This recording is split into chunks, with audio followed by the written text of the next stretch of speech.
হ্যাঁ, গতকালকে আমাদের আগরতলা রেল স্টেশনে আমরা আগরতলা জিআরপি এবং আগরতলা আরপিএফ মিলে একটা জয়েন্ট অপারেশন করি, যেটা আমাদের কাছে খবর ছিল যে একটা যে পার্সেল ভ্যান আছে, একটা কন্টেনার আছে, এটার মধ্যে কোনো অ্যান্টি নার্কোটিক্সের ড্রাগ থাকতে পারে আর কি।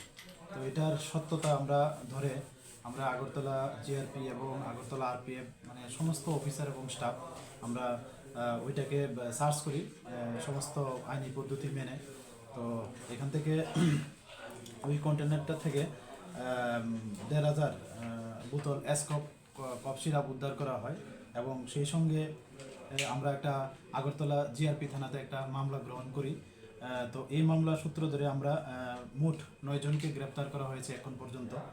তো তাদের নাম জিজ্ঞেস করলে বলে, একজনের নাম হলো অমিত কুমার শ্রীবাস্তব, ওনার বাড়ি বিহার রাজ্যে, এবং আরেকজন হলেন চিন্টু যাদব, ওনার বাড়িও উত্তরপ্রদেশ, এবং একজন আছেন সুমন মিয়া, ওনার বাড়ি অভয়নগর আমাদের আগরতলা, এবং তৃতীয় যিনি আছেন ওনার হলো ছুটন দেব, ওনার বাড়ি খয়েরপুর রানীরবাজার থানার অন্তর্গত, এবং একজন আছে আক্তার হোসেন, ওনার বাড়ি তেলিয়ামুড়া খোয়াই ডিস্ট্রিক্ট, এবং আরেকজন আছেন রাজীব সূত্রধর, ডাক নাম ওনাকে সানি, এবং ওনার বাড়ি কৃষ্ণনগর ওয়েস্ট আগরতলা থানার অন্তর্গত। আরেকজন হলো মাজারুল ইসলাম, উনি নবীনগরের বাসিন্দা, যা বিশালগড় থানার অন্তর্গত, এবং একজন আছেন চান মিয়া, ওনার বাড়ি রাজনগর তেলিয়ামুড়া থানার অন্তর্গত, এবং আরেকজন আছেন প্রসেনজিৎ দাস, উনি অম্পিনগরের বাসিন্দা।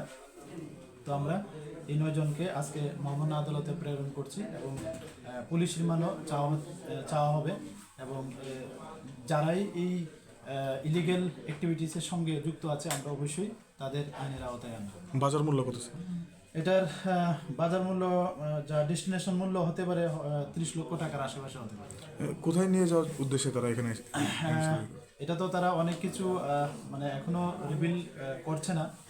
তো আমরা এটা দেখছি এটার সোর্স কোথায় এবং এটা লাস্ট ডেস্টিনেশন কোথায়, এ নিয়ে আমরা চলছে, তাদের ইন্টারোগেশন চলছে, এবং আমরা আরও পুলিশ রিমান্ড চাচ্ছি, দেখি আমরা আরও কি বেরিয়ে